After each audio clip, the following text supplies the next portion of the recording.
My name is Dr. Jane PERERA and I'm a consultant psychiatrist, and I'm here to talk to you about the role of medication in depression.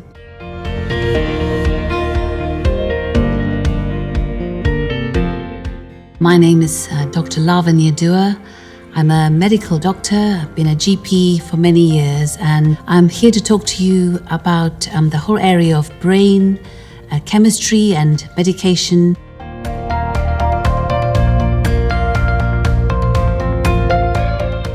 Hello, my name is Wendy Jackson. I'm here to talk to you about counseling and talking therapies.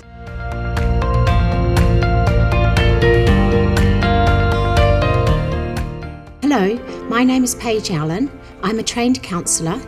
I trained at the London School of Theology and Biblical Counselling. I work with a wide range of clients from different cultural backgrounds and beliefs.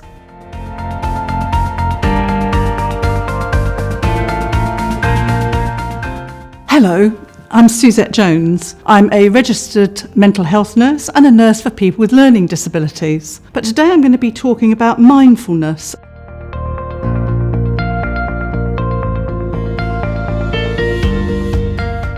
My name is HELEN HALLIDAY and I'm a registered nutritionist, and it's a real pleasure to bring the knowledge and clinical experience that I've got around the area of mental health, anxiety and depression.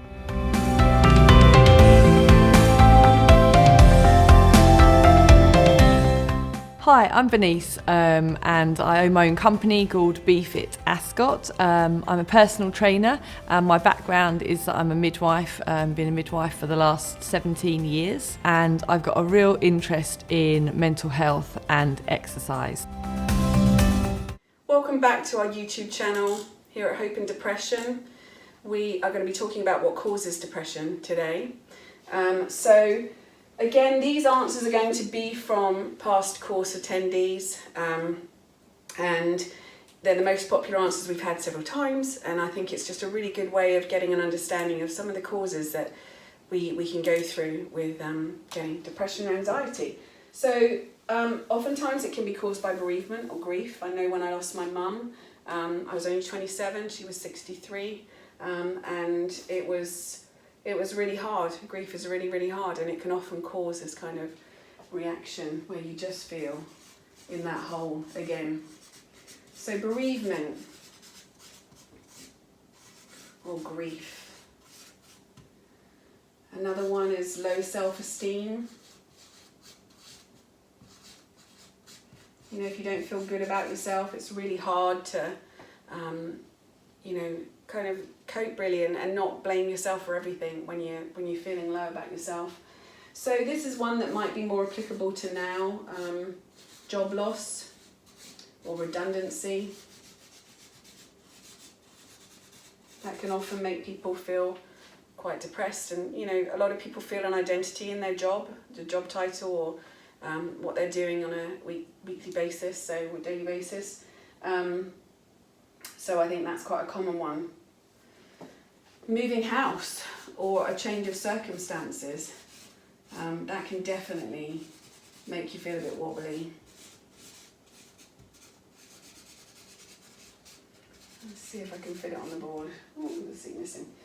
Hormonal imbalance can also be a factor. Underactive thyroid is often linked to low mood and depression or anxiety. So hormonal imbalance.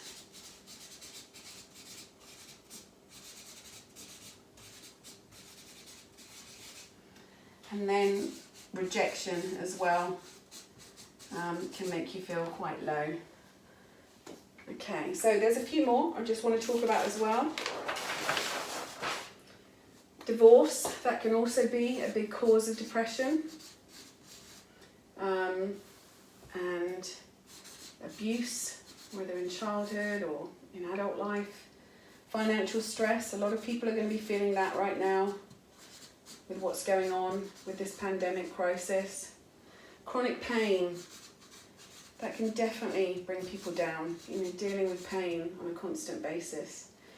Sometimes depression can just come about and you don't know, you can't find the cause, and a bit of therapy might be able to kind of dig and find out what's possibly triggered that.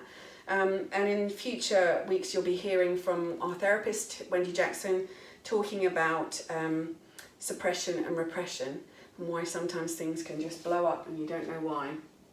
Postnatal depression as well, I'm going to write down, and you'll be hearing from my husband. He'll be sharing his story as a supporter, and that will be the films that we use on the course. And he talks about mine are linked to having babies, our children that we've had. It's always kind of come after having them. And yeah, that was really hard, you know, to look forward to having a baby and then just suddenly not being able to cope with life. So these are a lot of the reasons why depression might be triggered and might come about. But I would say that, you know, when we're going through this pandemic crisis during lockdown, you may be someone that maybe has never struggled with depression and anxiety, and it's become a shock to you that your mood has been affected, the lack of control of your time or where you can go, and it's totally understandable. And just kind of remember what I talked about yesterday. What are the thoughts that you're having that are kind of taking you in that sense of panic? You know, jump off that train. Just bring it back to the moment. So I think, yeah, just being aware of how far we're going on into that catastrophizing thought process. And, you know, we'll be going to talk about how we can practically help our mood and improve our mood. It's a shorter film today, but I just wanted to kind of go through some of those reasons that depression can come about.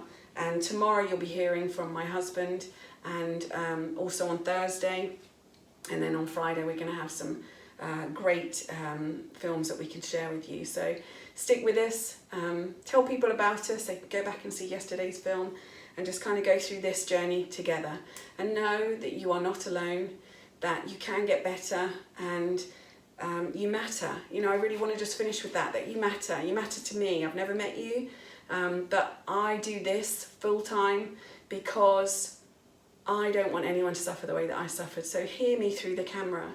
You matter. And I would like to just point out, you know, that sometimes feeling low can make you feel suicidal. That is a symptom of depression. And it's a very normal symptom of depression. And when you're feeling that kind of desperation, you've got to just make sure you're safe.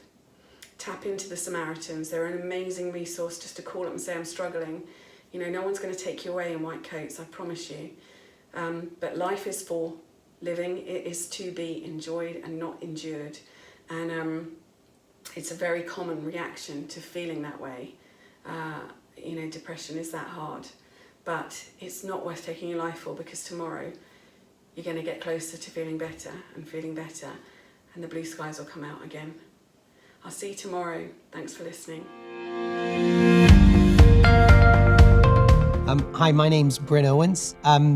I've been asked to speak about a supporter looking after someone who's suffering with depression and anxiety. I think the first time that Lisa asked me if I would come along to one of the courses and do this, I really didn't know what to say, because the first thing that hit me is that I said everything wrong. I probably did everything wrong. And if I can communicate anything to you on this talk, it's all the things to avoid doing, and definitely some of the things you can do that I think made a big difference.